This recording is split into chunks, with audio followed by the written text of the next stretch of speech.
علی جناب مولانا سید رضا عباس عابدی صاحب کی خدمت میں اور تمام ناظرین جو اس وقت ہمیں دیکھ رہے ہیں، ان تمام ناظرین کی خدمت میں دل کی گہرائی سے دہ کرامت یعنی عشرۂ کرامت کی مناسبت سے تبریک و تہنیت عرض کروں۔ آپ یہ سوچتے ہوں گے کہ دہ کرامت کیا ہے؟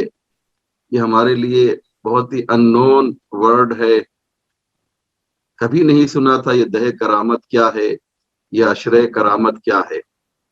تو پہلے تو اس کو سن لیجئے کہ عشرۂ کرامت کا مطلب کیا ہوتا ہے۔ عشرۂ کرامت اصل میں ایران اسلامی کے بعد یعنی انقلاب اسلامی ایران کے بعد بہت سے انقلابات ایران میں آئے۔ ہفتہ وحدت انقلاب اسلامی کے دین ہے، یوم قدس انقلاب اسلامی کی دین ہے، ایسے بہت سی چیزیں ہیں، دہ فجر وغیرہ۔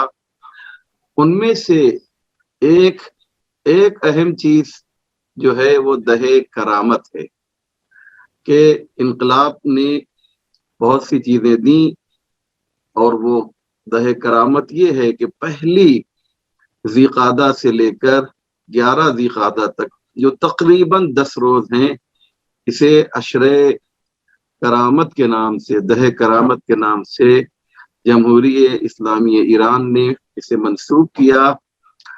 اور میں آپ کی خدمت میں عرض کروں کہ پورے ایران میں اس سلسلے میں مختلف قسم کے پروگرام ٹیلی ویژن کے ذریعے سے اور دیگر ذرائع سے منعقد کیے جاتے ہیں۔ وجہ کیا ہے؟ وجہ یہ ہے کہ پہلی ذی قعدہ کو جناب فاطمہ معصومہ قم کی تاریخ ولادت ہے، اور 11 ذی قعدہ کو ان کے بڑے بھائی حضرت امام علی رضا علیہ الصلوۃ والسلام کی تاریخ ولادت ہے۔ میں یہ بھی عرض کر دوں مومنین اور ناظرین کہ جناب معصومہ قم کی جو تاریخ ولادت ہے وہ یکم ذی قعدہ 173 ہجری ہے، اور امام رضا علیہ السلام کی تاریخ ولادت جو ہے وہ 11 ذی قعدہ 148 ہجری ہے۔ اس طرح سے بھائی اور بہنوں میں امام رضا علیہ السلام تقریباً 25 سال حضرت معصومہ قم سے بڑے ہیں۔ تو یہ ہے دہ کرامت۔ ایک بار پھر مومنین کی خدمت میں دل کی گہرائی سے تہنیت و تبریک اور مبارکباد پیش کرتا ہوں۔ محترمہ، آپ کا سوال یہ ہے کہ امام رضا علیہ الصلوۃ والسلام نے ولی عہدی کیوں قبول کی؟ اور یہ وہ سوال ہے کہ ہر اس شخص کے ذہن میں آتا ہے کہ جو امام رضا کا شہدائی ہے، ان کا چاہنے والا ہے، ان کا محب ہے۔ اور یہ سوال در حقیقت اس کی بنیاد یہ ہے کہ امام رضا علیہ السلام ایک آسمان ولایت و امامت کے 8ویں اختر تابناک روشن و منور ستارے ہیں، اور یہ جو مامون ہے یہ ہارون رشید کی کثیف اور نجس اولاد ہے۔ تو یہ کیسے ممکن ہے کہ وہ جو ایک مینارہ عصمت پر فائز ہے، ایک بلندی پر فائز ہے، وہ اس بادشاہ کا ولی عہد بن جائے؟ سوال بہت صحیح ہے، بہت ضروری ہے، اور اگر ہم اس پروگرام کے ذریعے سے اس کا جواب حاصل نہیں کریں گے تو پھر ہمارے پاس کوئی اور دوسرا پلیٹ فارم کہاں سے آئے گا؟ لہذا میں بہت مختصر کر کے، کیونکہ ابھی مولانا رضا صاحب سے بھی ہمیں استفادہ کرنا ہے، بہت مختصر کر کے، بات تو بہت ہی طولانی ہے لیکن مختصر کر کے کچھ باتیں آپ کی خدمت میں عرض کرنی ہے، اور وہ یہ ہے کہ مجھے ذرا سا پیچھے کی طرف جانا پڑے گا کہ امام رضا علیہ الصلوۃ والسلام کا جو دور تھا بالخصوص امام موسیٰ کاظم علیہ السلام کا جو دور تھا وہ دور ہارون رشید کا تھا. اس کا نام ضرور ہارون رشید تھا لیکن اصل میں رشادت اس کے پاس نہیں تھی، یہ غیر رشید تھا.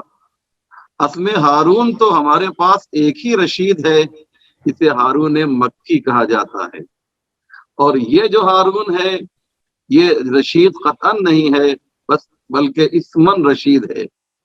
اس نے 2 شادیاں کی تھیں جو تاریخ میں ہے، حقیقت میں کتنی شادی کی تھی وہ مجھے معلوم نہیں ہے، لیکن 2 شادی اس نے کی.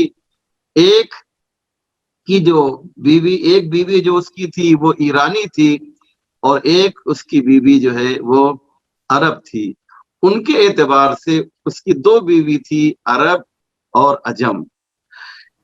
عرب جو تھی، جو عرب بیوی تھی، اس سے جو فرزند ہوا اس کا نام ہارون رشید نے امین رکھا. میں بہت مختصر کر رہا ہوں، بات یہاں پر بہت طولانی ہے. اور جو عجمی بیوی سے جو اولاد ہوئی، جو فرزند پیدا ہوا، اس کا نام مامون رکھا. ظاہر سی بات ہے یہ دونوں بھائی تو تھے لیکن یہ سوتیلے بھائی تھے، اور عام طور سے ہوتا یہ ہے کہ سوتیلے بھائیوں کے درمیان کہیں نہ کہیں ذرا سی کدورت پائی جاتی ہے. باپ نے بھانپ لیا تھا کہ یہ میرے بعد بہت ہی خونریز جھڑپ ہوگی ان دونوں بھائیوں کے درمیان، لہذا باپ نے اپنی زندگی میں وہ علاقہ جو عرب کا علاقہ تھا، جیسے عراق ہے، حجاز ہے، یمن ہے، شام ہے، مصر ہے، یہ سارا علاقہ جو تھا اس نے کیا کیا، اپنے اس فرزند کے حوالے کر دیا کہ جو عرب بیوی سے تھا، جس کا نام کیا تھا، امین تھا. اور مامون جو ہے اس کو وہ علاقہ دے دیا جو غیر عرب تھا، ترکمانستان، خراسان، ایران وغیرہ، جو وہ علاقہ پورا تھا. لیکن شیخ سعدی شیرازی نے بڑی پیاری بات کہی کہ ایک گلیم میں 2 فقیر تو سو سکتے ہیں لیکن ایک اقلیم میں 2 بادشاہ نہیں رہ سکتے. چنانچہ ہوا یہی، دونوں میں خونریز جنگ ہوئی اور نتیجہ یہ ہوا کہ مامون نے امین کو قتل کر دیا. اب جو قتل کیا تو مامون جو ہے اس کے یہاں خون تو عربی ہے لیکن جو دودھ ہے وہ ہے غیر عربی. لہذا عربوں میں ایک بہت بڑی کمی ہر زمانے میں رہی اور آج بھی رہی کہ بڑے متعصب ہوتے ہیں یہ. ان کے یہاں عرب اور غیر عرب کا زیادہ مسئلہ ہوتا ہے. اس لیے پیغمبر اسلام کو ایک دن مدینے میں مسجد نبی میں یہ اعلان کرنا پڑا کہ لا فخر لعربی علی عجمی الا بالتقوی. یہ پیغمبر کو کہنا پڑا کیونکہ حالات جو ہے ایسے ناگفتہ بے تھے. چنانچہ یہ پہلا موقع ہے، بہت توجہ کیجیے کہ بات میں کہنا چاہتا ہوں، یہ پہلا موقع ہے کہ بنی عباس کا دارالحکومت جو ہے وہ بغداد سے منتقل ہو کر خراسان گیا. کیوں گیا؟ اس لیے کہ اس کے ذہن میں بات یہ تھی مامون کے کہ ہم یہاں سے رہ کر پورے علاقے کو کنٹرول کریں گے اگر ہم اس کو مرکز بنا لیں گے. نتیجہ یہ ہوا کہ جب مامون جو ہے وہ خراسان، آپ کی زبان میں آسان زبان میں ایران پہنچا اور اس نے ایران کو اپنا دارالحکومت بنایا تو وہاں سے اس نے کنٹرول کیا. اور جو روایتوں میں ملتا ہے کہ اپنا اس کا بہت ہی قریبی ایک وزیر تھا، اس کا نام تھا فضل ابن سہل، جس کو ذو الریاستین بھی کہا جاتا تھا. اس کا بھائی الظاہر ہے، مجھے نہیں معلوم کہ بھائی ہے لیکن نام یہی ہے، حسن ابن سہل. حسن ابن سہل کو جو ہے عرب علاقوں کا جو ہے ذمہ دار بنا دیا اور خود جو ہے وہ مامون وہ ایران سے پورے عرب اور عجم پر حکومت کر رہا تھا. نتیجہ کیا ہوا؟ نتیجہ یہ ہوا کہ جو عربی تھے، جو علوی تھے اور جو عربی تھے، ان کے ذہن میں یہ بات آئی کہ ایک غیر عرب ہے جو ہم پہ حکومت کر رہا ہے ماں کی طرف سے. نتیجہ یہ ہوا کہ علویوں میں اور عربوں میں ایک غصہ تھا، ایک دشمنی تھی اور مامون کو کے خلاف ایک شعلہ تھا جو بھڑکا ہوا تھا ہر طرف. اس آگ کو دبانے کے لیے بہت توجہ کیجیے گا, اس آگ کو دبانے کے لیے اصل میں اس آگ کو دبانا تھا کہ جو عربی دلوں میں اجمیوں کے خلاف روشن تھی, جو عربوں کے دلوں میں غیر عرب کے لیے روشن تھی. اس آگ کے شعلے کو بجھانے کے لیے کیا کیا, مامون نے امام علی رضا علیہ السلام کو مدینے سے مرو بلایا, مدینے سے خراسان بلایا, مدینے سے ایران بلایا, اور اس کے بعد ان کو اپنا ولی عہد بنا دیا, تاکہ ان کے ذریعے سے, ایک عرب کے ذریعے سے عربوں کو یہ بتایا جا سکے کہ آپ دیکھیے ہمارا جو ولی عہد ہے وہ ایک عرب ہے.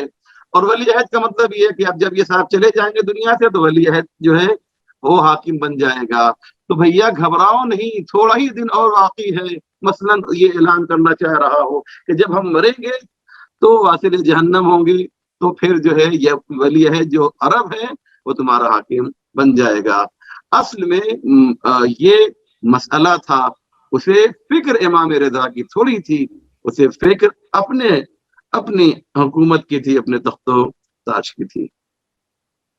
ماشاءاللہ. کیونکہ اکثر یہ سوالات ہمارے دل میں ہوتے ہیں اور آج آپ کے ذریعے پوری دنیا ان سوالات کے جوابات کو مستفید ہوگی انشاءاللہ. کیونکہ رضا سرسوری صاحب کا ایک شعر ہے جو ان کا مشہد مقدس کا آخری اور امام رضا غریب علیہ السلام کے روضے سے ہی پروردگار عالم نے انہیں ہمیشہ زیارت سے مشرف فرمایا. کیونکہ ان کے ایک ہی چند اشعار ہیں, روشنی پھیلائیں گے جب مشہد و خم کے چراغ, دشمنان دین کے چہرے دھواں ہو جائیں گے, ممبر و محراب کو آ جائے گا پھر سے شباب, ممبر و محراب کو آ جائے گا پھر سے شباب, دیکھنا جس روز یہ بچے جواں ہو جائیں گے. ناظرین, خدا کرے ہمیں زیارت نصیب کرے پروردگار, اور زیارت کے ساتھ ساتھ معرفت بھی عطا ہو, کیونکہ اگر معرفت نہیں ملتی تو یہ زیارت کر کے کوئی فائدہ نہیں ہے. کیونکہ امام رضا غریب علیہ السلام جب بلاتے ہیں تو عطا بھی کرتے ہیں.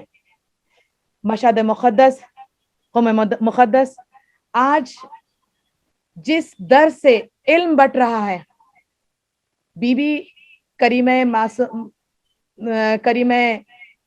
اہل بیت کرامت فرماتی ہیں, اور عالم آل محمد رؤوف امام ہر ایک کو اپنے علم سے فیضیاب کرتے ہیں.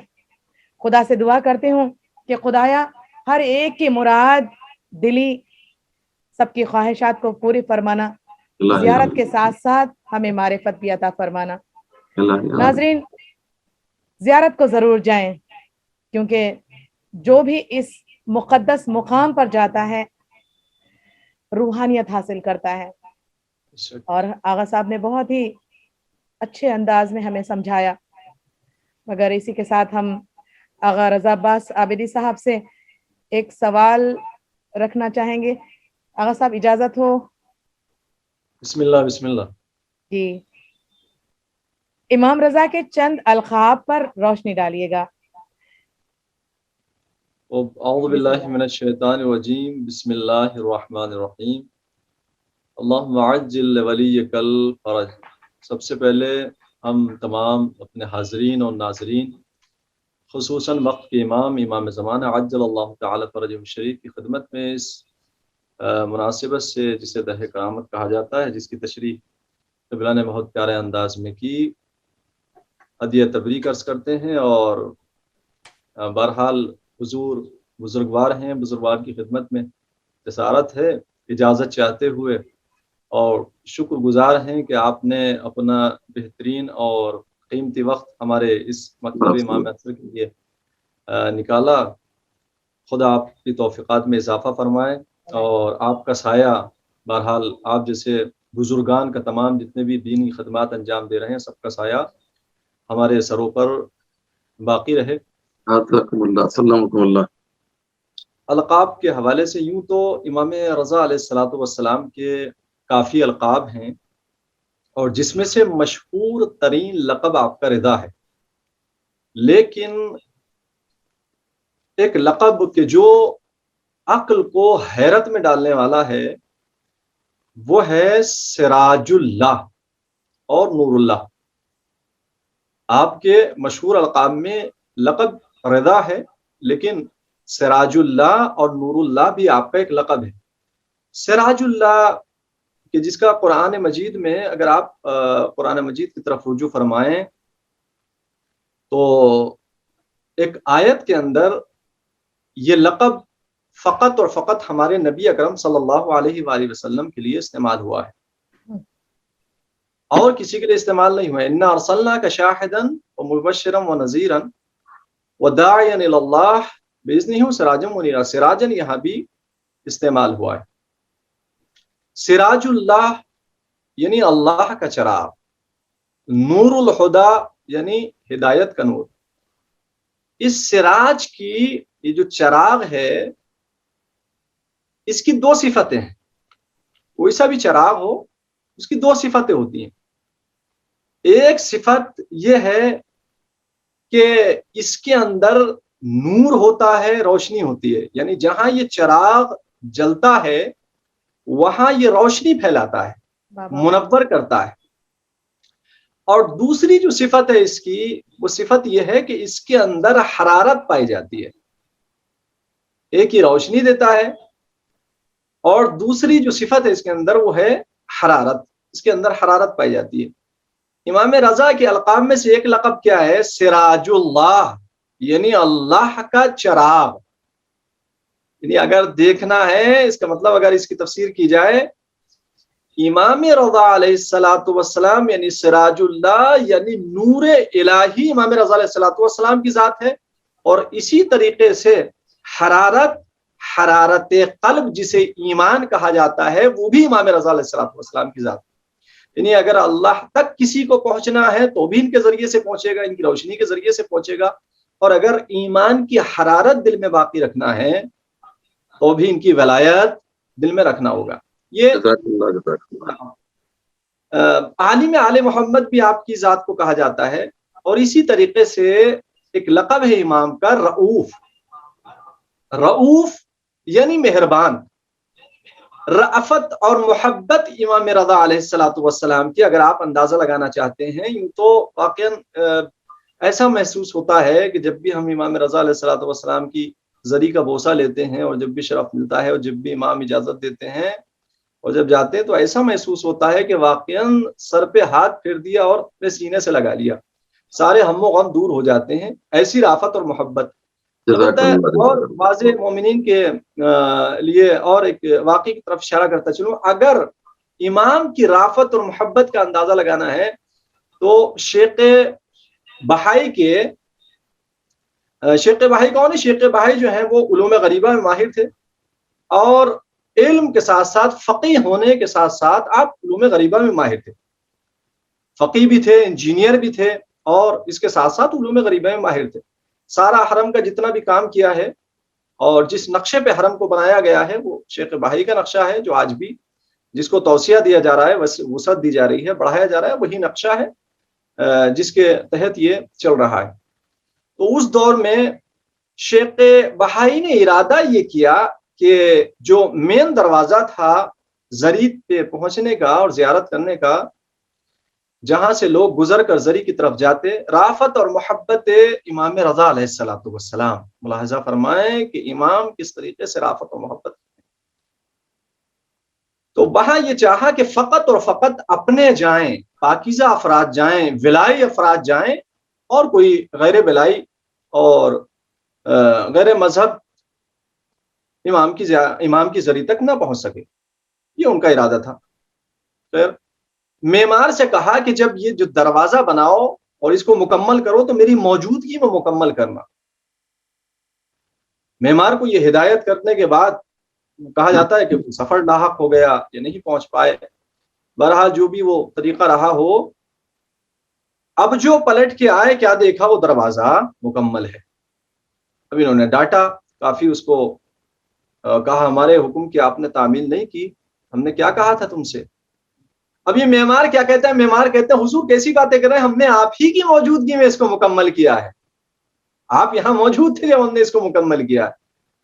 اب شیخ چونکہ ظاہر سی بات ہے خود عارف بھی تھے اور فقیہ تو تھے ہی، خیر وہاں خاموش رہے، گھر پہنچے، اس بات کو ذہن میں لیے ہوئے ہیں، بستر خواب پر پہنچے، عالم خواب میں امام رضا علیہ الصلوۃ والسلام کو دیکھا۔ امام نے کیا فرمایا؟ امام نے فرمایا شیخ یہ بتاؤ کہ یہ تمہارا گھر ہے یا ہمارا گھر ہے؟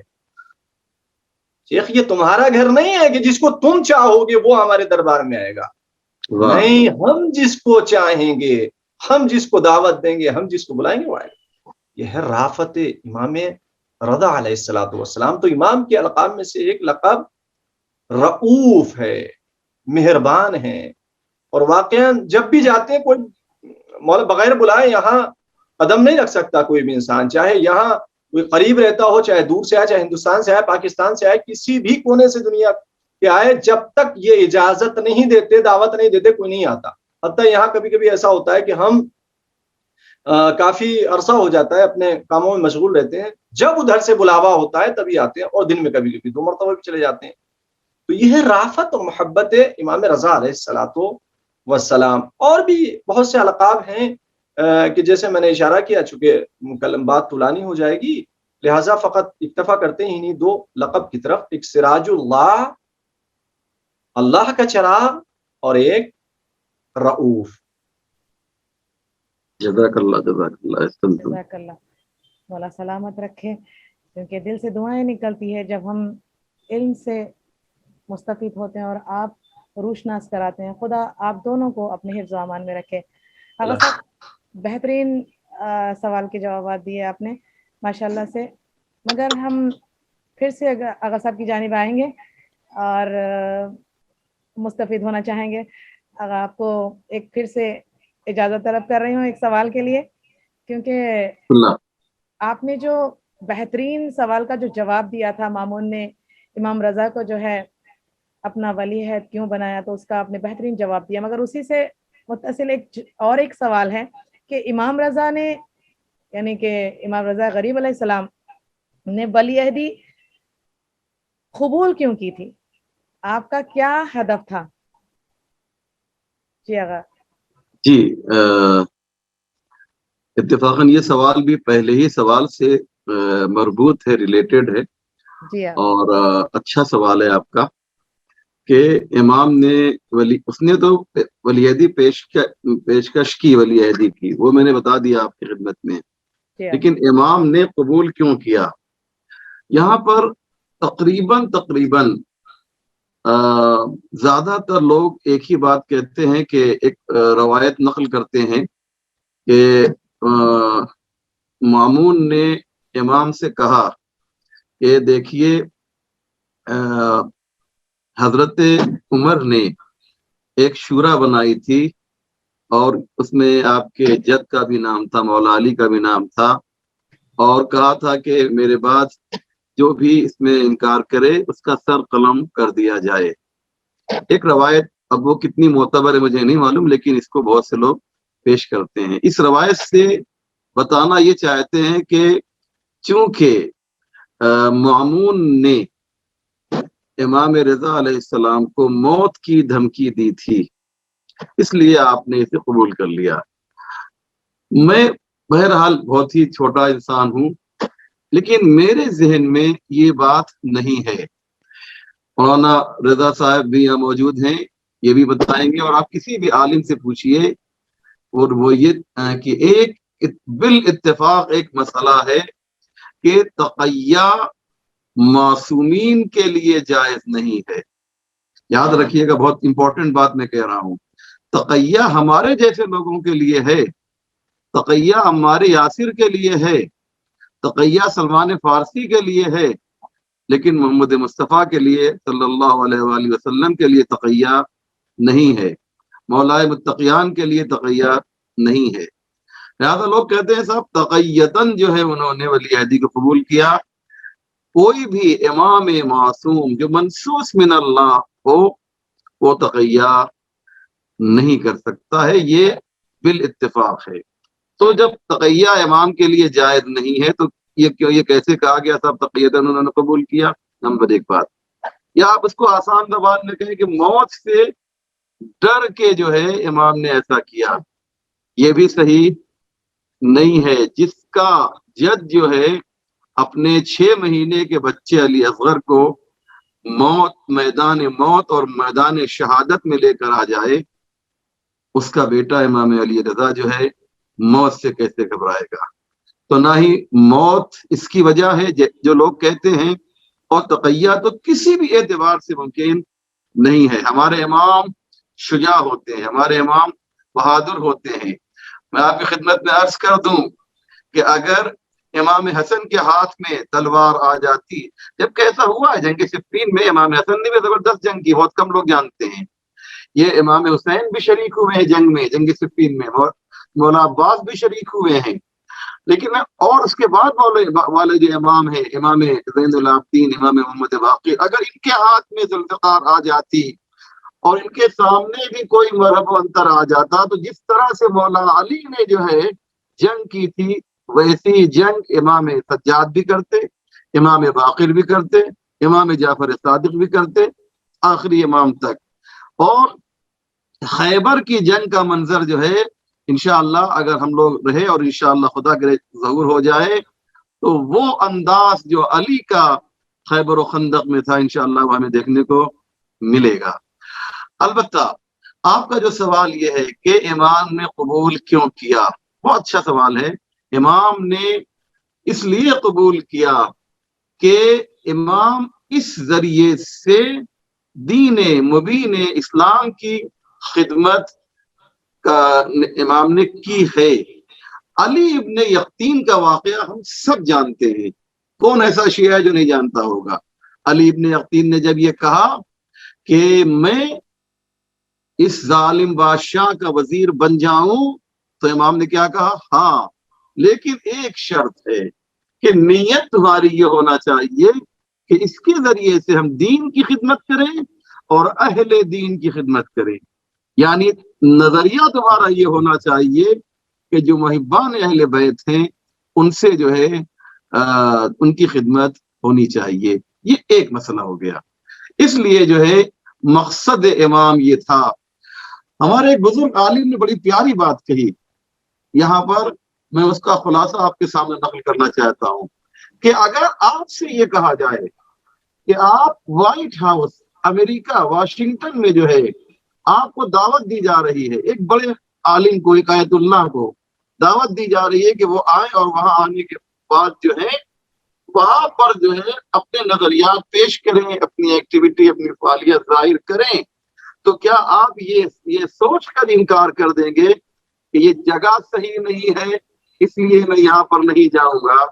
کمال اپنوں کے درمیان تبلیغ کرنے کا نہیں ہے، کمال غیروں کے درمیان تبلیغ کرنے کا ہے۔ امام سجاد یزید کے دربار میں بھی انہوں نے تبلیغ کی ہے، منبر پر گئے، یہ اور بات ہے کہ کہا کہ کیا میں اس خشب، اس لکڑی کے اوپر پر جاؤں، منبر نہیں کہا، لیکن وہاں بھی تبلیغ کی۔ تو امام کو ایک موقع ملا کہ اس ذریعے سے، اور دلیل سنیے کیا ہے کہ جب امام نے تبلیغ کی اور فعالیت شروع کی اور حقیقی اسلام کو پیش کیا، اسلام ناب محمدی جسے امام خمینی نے کہا ہے، اسلام ناب محمدی کو پیش کیا، تو یہی مامون جس نے آپ کو ولی عہد بنایا تھا، اور آپ جانتے ہیں کہ مامون نے جو ولی عہد بنایا تھا وہ 7 رمضان سن 201 ہجری کو بنایا تھا، ہے نا، اور اس کے بعد ایک جشن، بہت بڑا جشن بھی کیا تھا جس میں جناب دیوبند خزائی جیسی اہم شخصیتیں جو موجود تھیں، یعنی اتنا خوش ہوا تھا کہ اس نے امام کی ولی عہدی کے بعد جو ایک جشن کیا تھا۔ اب آپ پوچھیں گے صاحب خوشی کس بنیاد کی تھی؟ خوشی اس بنیاد پہ نہیں تھی، خوشی اس وجہ سے نہیں تھی کہ اس نے امام علی رضا کو ولی عہد بنایا ہے، بلکہ خوشی اس بات کی تھی کہ جب یہ ولی عہد بنیں گے تو ہم سیف ہو جائیں گے، ہم محفوظ ہو جائیں گے۔ اور اس نے جشن منایا تھا۔ اور سنیے کیا ہوا تھا، بنی عباس کا جو کلر ہے، جو رنگ ہے نا، وہ وہ بلیک تھا بنی عباس کا، بنی امیہ کا لال تھا، اور بنی ہاشم کا جو کلر تھا وہ سبز کلر تھا۔ یہ ہم سب جانتے ہیں۔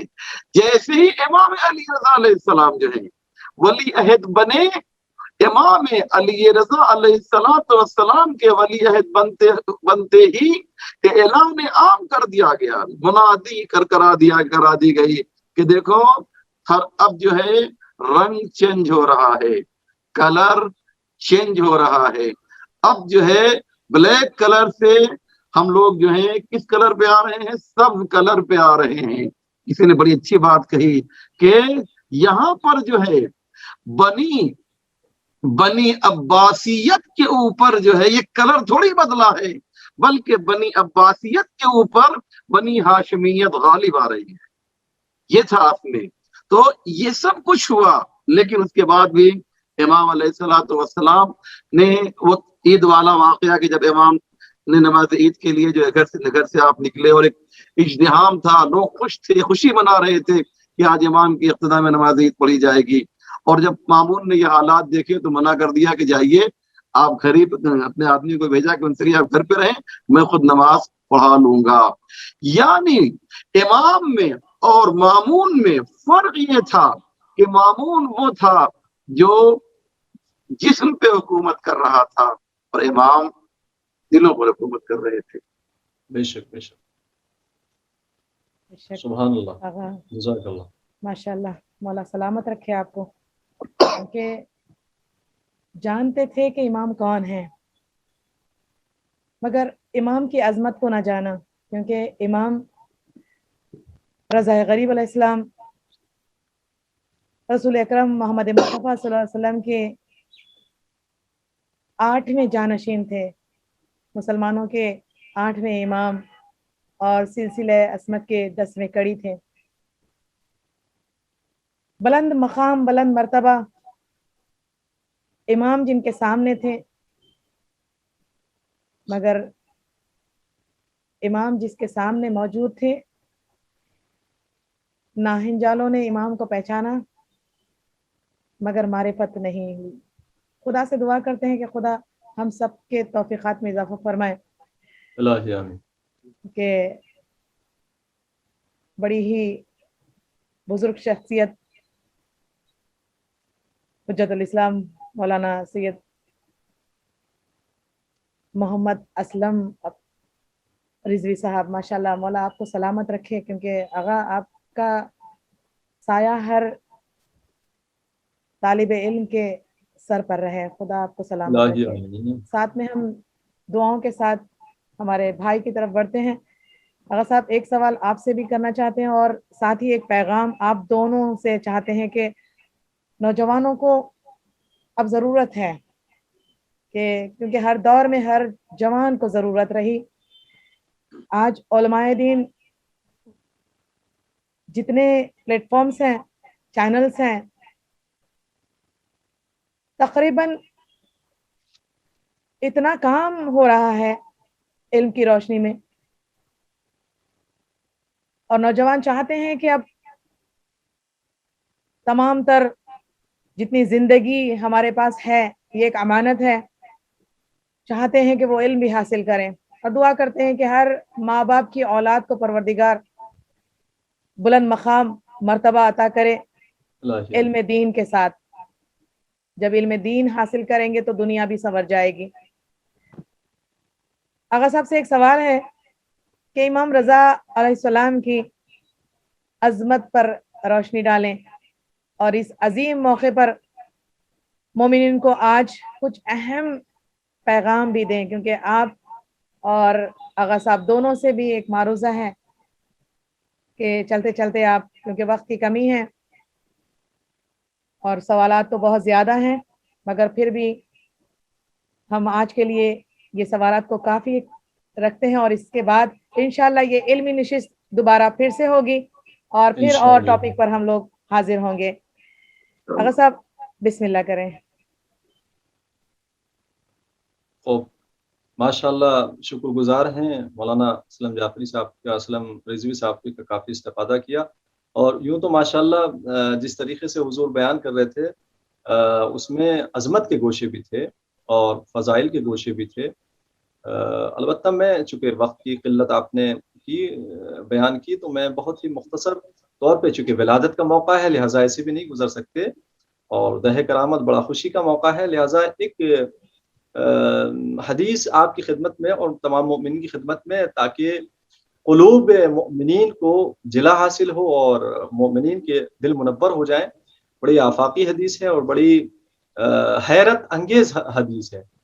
یوں تو حدیثیں کافی ہیں جو ائمہ معصومین علیہ الصلوۃ والسلام سے نقل ہوئی ہیں، لیکن یہ خصوصاً چونکہ یہ ایام ایسے ایام ہیں کہ جنہیں دہ کرامت کہا جاتا ہے، لہٰذا فضیلت امام رضا علیہ الصلوۃ والسلام سے ریلیٹڈ حدیث، دیکھیے ہمارے بس کی بات نہیں ہے کہ جو ہم یا تو فضیلت بیان کر سکیں معصومین کی، یا ہم ان کی عظمت کو درک کر سکیں. بے شک نہ ہمارے پاس ایسا ادراک ہے اور نہ ہمارے پاس ایسی عقل ہے، نہ ہمارے پاس ایسا شعور ہے، ہم درک ہی نہیں کر سکتے، اس لیے کہ ان کی ذات ایسی ذات ہے، ان کی جو ہے وہ خود ان کے صفات ہماری عقل میں اور شعور میں نہیں آ سکتے، تو ہم ذات بھی درک نہیں کر سکتے. پیغمبر اکرم صلی اللہ علیہ وآلہ وسلم نے فرمایا کہ ستدفن بدعۃ منی فی ارض خراسان بارض خراسان، کہ میرا ٹکڑا، میرا ایک حصہ ان قریب دفن ہوگا، کہاں؟ خراسان کی سرزمین پر. یہ آپ نے فرمایا. اب اس حدیث پہ غور کیجیے، آپ نے کیا فرمایا کہ ستدفن ان قریب دفن ہوگا بدعۃ منی بارض خراسان، میرا ٹکڑا. آپ نے یعنی پیغمبر اسلام نے امام رضا علیہ الصلوۃ والسلام کو کہا کہ میرا ٹکڑا دفن ہوگا. اب اگر کوئی زائر امام رضا علیہ الصلوۃ والسلام کی زیارت کو آتا ہے تو فقط آپ کی زیارت امام رضا کی زیارت نہیں ہے، بلکہ پیغمبر کی زیارت ہے.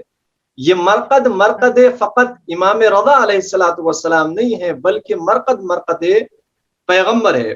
خوب ایک بات، اب آئیے وہ حدیث کے جس کی طرف اشارہ کرنا چاہتا ہوں. دیکھیے سلسلہ سند ایسا ہے کہ جو بہت ہی اعلیٰ ہے، بہت ہی آفاقی ہے. سلسلہ سند جو ملتا ہے ثقۃ الاسلام شیخ الطائفہ شیخ طوسی اور شیخ المحدثین شیخ صدوق نے بھی اس کو نقل کیا ہے. یعنی سلسلہ سند ملتا ہے شیخ المحدثین سے، اور متن کی کیفیت یہ ہے کہ جس متن کو پڑھنے کے بعد عقل حیران ہے. ہم جیسا ایک چھوٹا موٹا طالب علم نہیں، بلکہ جو ثقۃ المحدثین ہیں، جنہیں اس وقت کی آیت اللہ وحید خراسانی اور جو بھی اس گریڈ کے علماء ہیں، جو واقعاً علم کا پیکر ہے، علم کا مجسمہ ہے، اس حدیث کو پڑھنے کے بعد وہ بھی مبہوت ہو جاتے ہیں کہ یہ حدیث کیسی حدیث ہے. خوب اس حدیث کو سمجھنے کے لیے، گرچہ چند جملے ہیں حدیث کے لیکن بڑے آفاقی ہیں، اس کو سمجھنے کے لیے ایک چھوٹے سے مقدمے کی ضرورت ہے. میں چھوٹا سا مقدمہ پیش کرتا ہوں، اس کے بعد یہ حدیث کے جملے آپ کی خدمت میں پیش کر دیتا ہوں. دیکھیں یہ جو آسمان ہے یہ مزین ہے تمام ستاروں اور کہکشانوں سے. یہ آسمان قرآنی اعتبار سے مزین ہے ستاروں سے اور کہکشانوں سے. اگر ان ستاروں اور کہکشانوں کو کرسی کی نسبت دیکھا جائے تو ان کی حیثیت ایک چھوٹے سے دائرے کی ہے. یعنی ان کی حیثیت کرسی کے مقابلے میں بہت ہی مختصر ہے. اور کرسی کیا چیز ہے؟ وسیع کرسی ہو سماوات والارض. اور اگر اس کرسی کو آپ ملاحظہ کریں، نسبت دیں کس کی طرف؟ عرش کی طرف، تو اس کی حیثیت، اس کرسی کی حیثیت کیا ہے؟ بالکل اسی طریقے سے ہے جیسے ایک صحرا میں ایک چھوٹا سا آپ نے گھیرا بنا دیا ہو، ایک حلقہ بنا دیا ہو. یعنی اس کو اگر نسبت دیں عرش کی طرف. خود عرش کیا ہے اس کو سمجھنے کی ضرورت ہے. آئیے قرآن مجید کی طرف. یہ عرش کیا ہے؟ فرمایا عرش اللہ لا الہ الا ہوا رب العرش العظیم. عرش کیا ہے؟ عرش کسے کہتے ہیں؟ عرش کیا ہے؟ یہ عرش عرش الہی ہے. خوب ان کہکشانوں کی نسبت جب ہم دیں گے کرسی کی طرف تو بہت ہی معمولی اور چھوٹی سی ہے. جب اس کرسی کی نسبت دیں گے عرش کی طرف تو یہ بہت ہی مختصر سی کہلائے گی. عرش کیا ہے؟ عرش عرش الہی ہے۔ پھر آگے فرماتے ہیں کہ یہ عرش جو ہے، اس عرش پر 8 افراد محافظ ہیں۔ اس عرش پر 4 افراد اولین میں سے ہیں اور 4 افراد آخرین میں سے ہیں۔ 4 افراد جو اولین میں سے وہ کون کون سے ہیں؟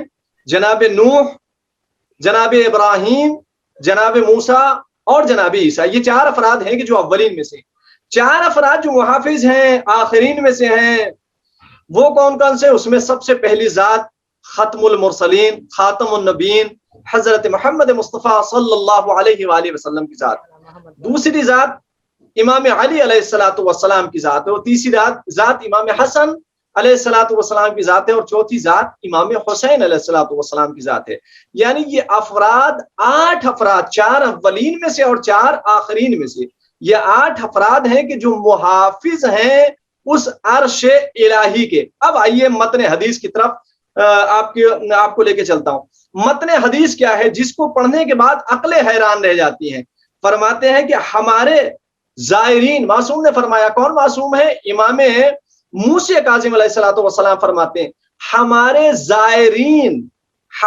زائرین عرش پر ہمارے قریب ہوں گے، لیکن علی ابن موسیٰ الرضا کے، میرے فرزند علی ابن موسیٰ الرضا کے زائرین سب سے قریب ترین ہوں گے۔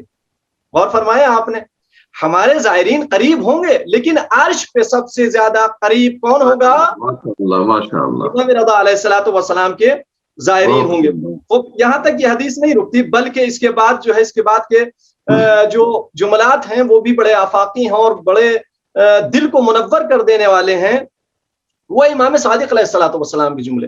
امام صادق علیہ الصلوۃ والسلام کی ذات کون سی ذات ہے؟ خود امام موسیٰ کاظم علیہ الصلوۃ والسلام نے اپنے فرزند امام صادق علیہ الصلوۃ والسلام سے فرمایا کہ آپ کے صلب میں عالم آل محمد ہے، آپ کے صلب میں عالم آل محمد ہے۔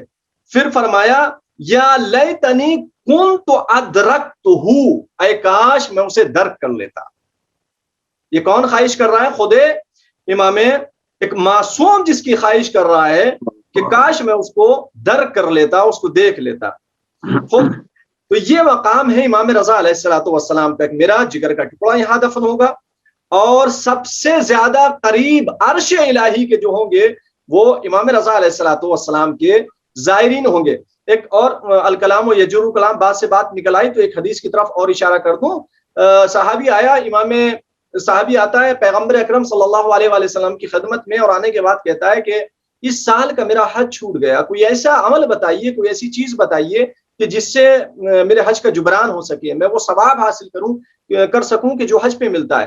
آپ مسکرائے اور ایک مرتبہ چہروں کو آپ نے وہ ہے قبیس کی طرف رخ کیا، اور رخ کر کے فرمایا کہ اس پہاڑ کو دیکھ رہے ہو؟ کہ جی آقا اس پہاڑ کو دیکھ رہا ہوں۔ کہ اگر تمہارے پاس اس پہاڑ کے برابر سونا ہو اور تم اس سونے کو راہ خدا میں آزاد کر دو، راہ خدا میں لٹا دو، تب بھی تم حج کے برابر ثواب حاصل نہیں کر سکتے۔ لہٰذا اگر حج کا جبران کرنا ہے تو اگلے سال حج پہ جانا، حج کا جبران ہو جائے گا۔ اب حیرت میں ڈالنے والی جو بات ہے وہ یہ ہے، حدیث کے جملے ہیں، معصوم نے فرمایا کہ اگر خداوند عالم کسی شخص کو 1000 سال کی عمر بھی عطا کرے اور وہ مکمل طور سے ہر سال حج کو جائے، جب بھی زائر امام رضا علیہ الصلوۃ والسلام کی زیارت کے زائر کے برابر نہیں ہو سکتا۔ یعنی ادھر 1000 سال کے حج اور ادھر ایک زیارت، یعنی اس کو مساوی قرار دیا ہے روایات کے اندر۔ تو یہ مقام ہے اور یہ عظمت ہے امام رضا علیہ الصلوۃ والسلام کی، یہ مرقد نہیں بلکہ عرش الہی ہے۔ یہ ارض خراسان، یہ سرزمین خراسان پہ یہ جو مرقد ہے، یہ مرقد نہیں ہے بلکہ عرش الہی ہے، جسے عرش الہی سے تعبیر کیا گیا ہے۔ اچھا پیغام میں پیش کر دوں چونکہ بہت جلدی وقت تمام ہو رہا ہے، پھر اس کے بعد قبلہ اپنا مقصد کو بیان فرمائیں گے۔ جوانوں کے لیے پیغام دیکھیں، حال مستقبل کا آئینہ ہوتا ہے۔ بہت سے افراد ہمارے جو جوان ہیں ایک دم یہ سوچتے ہیں کہ ہم جو ہے اس منزل پر پہنچ جائیں، ہمیں یہ چیز حاصل ہو جائے، ہمیں وہ چیز حاصل ہو جائے، ہم اس منزل پر پہنچ جائیں۔ ہمارے ایک استاد کہا، بڑی اچھی مثال دیا کرتے تھے، جیسی حوض علمیہ میں قدم رکھا، ہم یہ چاہتے ہیں، ہمارے طالب علم یہ چاہتے ہیں کہ ہم فوراً کیا کرنے لگے، ہم جو ہے بڑے خطیب بن جائیں، بہترین مدرس بن جائیں، بہترین مثلا مقام حاصل کر لیں۔ کا حال مستقبل کا آئینہ ہوتا ہے. حال مستقبل کا آئینہ ہوتا ہے. اگر کسی کو اپنا مستقبل دیکھنا ہے تو وہ حال دیکھ لے اپنا, اس کا جیسا حال ہوگا ویسے اس کا مستقبل ہوگا, یعنی جیسا اس کا پریزنٹ ہوگا ویسے اس کا فیوچر ہوگا. وہ پریزنٹ اپنا دیکھتا چلا جائے, اگر اس نے حال میں یعنی پریزنٹ میں کام کیا ہے تو فیوچر اس کا خود بخود بنا ہوا ہے. یعنی حال مستقبل کا آئینہ ہوتا ہے. لہٰذا ہمارے جوانوں کو چاہیے کہ وہ محنت کریں, مستقبل ان کے ہاتھ میں ہے. لیکن ہوتا یہ ہے کہ ہماری فکر یہ ہے کہ ہم حال میں محنت نہیں کرتے اور ہم فیوچر کی فکر کرنے لگتے ہیں. جو بھی جوان خصوصاً حال میں کام کرتا ہے تو اس کو فیوچر کی فکر نہیں ہونی چاہیے. فیوچر کی فکر اسے ہوتی ہے, مستقبل کی فکر اسے ہوتی ہے کہ جس نے حال میں کام نہ کیا ہو. آپ حال میں کام کیجئے, خوب اچھے طریقے سے پڑھیے, میٹرک ہے اس کو اچھے طریقے سے, اس کے بعد کا مرحلہ ہے اس کو اچھے طریقے سے, جس فیلڈ میں ہے اس کو اسی طریقے سے اچھے طریقے سے انجام دیجیے. ائمہ معصومین علیہ الصلوۃ والسلام کیا چاہتے ہیں؟ علی ابن اختین کی طرف اشارہ فرمایا قبلہ نے, بڑی واقعاً یہ باعث عبرت ہے علی ابن اختین کی زندگی, حالات زندگی. یعنی امام علیہ الصلوۃ والسلام اسے کہہ رہے ہیں کہ اگر آپ اس شعبے میں اس حیثیت سے رہ رہے ہیں کہ آپ اس شعبے میں یعنی اس حکومت کی, ویسے تو یوں تو دیکھیے مدد کرنا ظالم حکومت کی یہ صحیح نہیں ہے. ظالم کی اعانت کرنا خود ظلم کے مساوی ہے. ظالم کی مدد کرنا یعنی ظلم کی مدد کرنا ہے. لہٰذا امام کس شرط پہ اجازت دے رہے ہیں علی بن اختین کو؟ اس شرط پہ اجازت دی کہ اگر آپ اس مسند میں بیٹھنے کے بعد کچھ کر سکو, کس کے لیے؟ یا آپ نے خود فرمایا کہ اگر اپنے افراد کے لیے کچھ کر سکو تو بے شک آپ کے لیے مثلا ٹھیک ہے, لیکن جس دن بھی آپ نے یہ ارادہ ختم کیا اور آپ اس شرط سے ہٹ گئے, بے شک آپ کے لیے عہدہ صحیح نہیں ہے, اس پر بیٹھنا آپ کے لیے جائز نہیں. تو کس یعنی ظالم کا دربار ہے لیکن آپ کہہ رہے ہیں. تو لہٰذا یعنی یہ ہمارے جوانوں کے لیے, خدا ہمارے لیے ایک فکر ہے کہ ہم جس مقام پر بھی ہوں, جس ڈپارٹمنٹ پہ بھی ہوں ہمارے جوان, وہاں پر اس علی بن اختین کی فکر کو اجرا کریں, چاہے وہ ظالم کا دربار ہو, چاہے وہ ظالم کی مسند ہو, چاہے اس کو اور بہتر طریقے سے آپ سمجھ سکتے ہیں کہ میں کیا کہنا چاہ رہا ہوں. جس مکان پر بھی ہیں, جس جگہ پہ بھی ہیں, آپ یہ سوچ کے کام کریں کہ پردہ غیب میں ایک وارث موجود ہے کہ جو ہم سے راضی اس وقت ہوگا کہ جب ہم اپنی مسئولیت کو, ہم اپنے عہدے کو صحیح سے انجام دیں. جس طریقے سے امام, چونکہ ظاہر سی بات ہے امام زمانہ عجل اللہ تعالی فرجہ الشریف پردہ غیب میں ہے. کب سے پردہ غیب میں ہے؟ عالم طفلی سے پردہ غیب میں سے پردہ غیب میں ہے.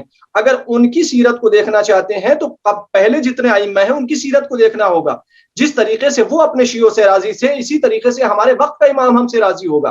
امام موسیٰ کاظم علیہ الصلوۃ والسلام علی بن اختین سے اس وقت تک راضی رہے کہ جب تک انہوں نے اس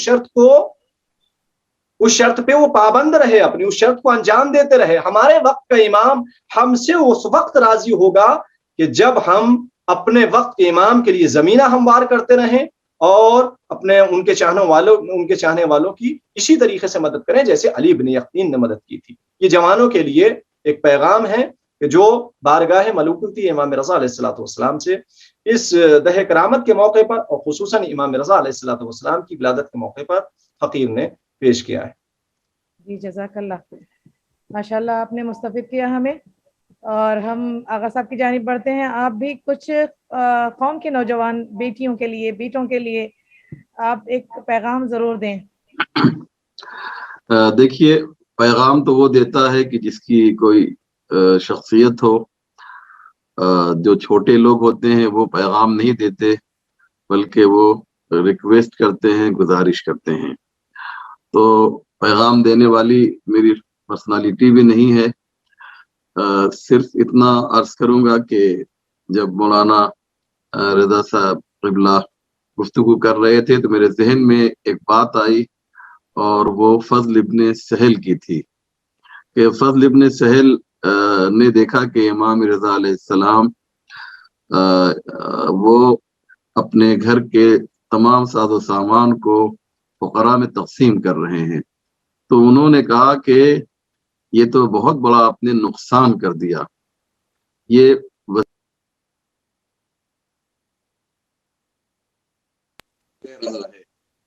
تو بہت نقصان کر دیا. تو امام علیہ السلام نے فرمایا کہ ہر وہ کام کہ جس کے نتیجے میں پروردگار ثواب عطا کرتا ہے اسے نقصان نہیں کہا جاتا۔ لہذا امام کا میسج، امام کا پیغام اس زمانے میں بہت اہم ہو گیا ہے۔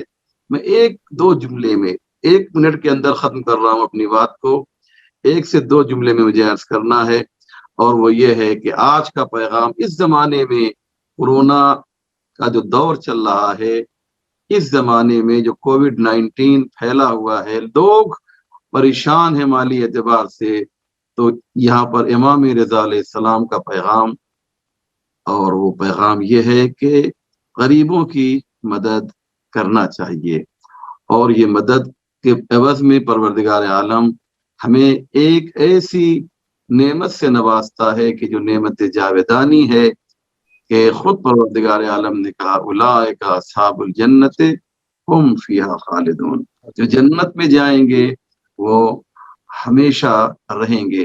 ایسی نعمتوں کو حاصل کرنا ہے تو دنیاوی نعمتوں کو قربان کرنا پڑے گا۔ یہ امام رضا علیہ السلام کا پیغام ہے ان کے تمام چاہنے والوں کے لیے۔ شکریہ۔ جزاک اللہ۔ جو ظاہر سی بات ہے ناظرین، جو جتنا بلند ہوتے ہیں اپنے آپ کو ظاہر بھی نہیں کرتے۔ دونوں علماء دین ماشاءاللہ، مولا آپ دونوں کو سلامت رکھیں، اور تمام تر جتنے بھی ناظرین ہمارے دیکھ رہے ہیں، سن رہے ہیں، ہم دل سے دعا گو ہیں کہ ہر ایک کو پروردگار اپنے حفظ و امان میں رکھے، کیونکہ دعا ایک ضروری ہے اور ضرور کرنا چاہیے۔ خدا دعاؤں کو مستجاب فرماتا ہے، اور ہمیشہ یہ دعا کرنا چاہیے کہ پروردگارہ ہمیں زیارت سے مشرف فرما، کیونکہ جن کی زیارت کی اتنی عظمت بیان کی گئی ہے ابھی، کیونکہ وہ زیارت اتنی بڑی زیارت کہ جس کا شرف ہمیں مل جائے تو ہماری عاقبت سنور جائے۔ عزیزان، 125 ایکڑ پر مشتمل یہ روضہ یہاں پر ارواح کو شادمانی عطا کرتا ہے اور دلوں کو جلا بخشتا ہے۔ وہاں پر پورا صوبہ خراسان امام رضا علیہ السلام کا مشتمل امام کے باغات ہیں، یعنی جو صوبہ ہے شاہ خراسان، یعنی خراسان کا امام رضا علیہ السلام کا مرہون و منت ہے۔ امام کی وقوف شدہ املاک سے استفادہ کر رہا ہے۔ ہزاروں ایکڑوں پر مشتمل امام کے باغات ہیں، بڑے بڑے پولٹری اور ڈیری فارم ہیں، کہیں پر بنجر زمینیں امام کے خزانہ سے آباد ہو رہی ہیں۔ دوسری طرف دیکھیں تو امام کے لنگر سے ان گنت فیکٹریاں اور کارخانے لگائے گئے ہیں۔ امام رضا علیہ السلام کے کئی کاروباری مراکز و بازار ہیں جن سے ہزاروں لوگ استفادہ کر رہے ہیں۔ سنا گیا ہے کہ امام کا سالانہ بجٹ بعض حکومتوں کے برابر بنتا ہے، اور یہ حقیقت ہے کہ حکومت ایران امام کی ہمیشہ مقروض رہتی ہے۔ برکت یہ حقائق ہیں کہ امام رضا علیہ السلام کی بہت جاگیر ہے جس سے لاکھوں لوگ استفادہ کر رہے ہیں، اور خاص کر جتنے بھی طالب علم طلاب ہیں امام سے مستفید ہوتے ہیں اور اپنے علم سے دنیا کو منور کر رہے ہیں۔ عزیزان، دعا کرتے ہیں کہ ہمارے ساتھ دونوں عالم دین کو پروردگار اپنے حفظ و امان میں رکھے، اور تمام تر جہان کے جتنے بھی علماء دین ہیں جو دین کے لیے بے لوث خدمت کر رہے ہیں، پروردگار سے دعا کرتے ہیں کہ بار الہ تجھے واسطہ ہے محمد والے محمد کا، ہر عالم دین کو اپنے حفظ و امان میں رکھے، کیونکہ یہ سال ایسا سال رہا کہ جہاں علماء دین پر بنی تھی، شورائے اہل بیت پر بنی تھی، بہت سارے علماء دنیا سے چلے گئے اور یہ خلا کوئی پر نہیں کر سکتا۔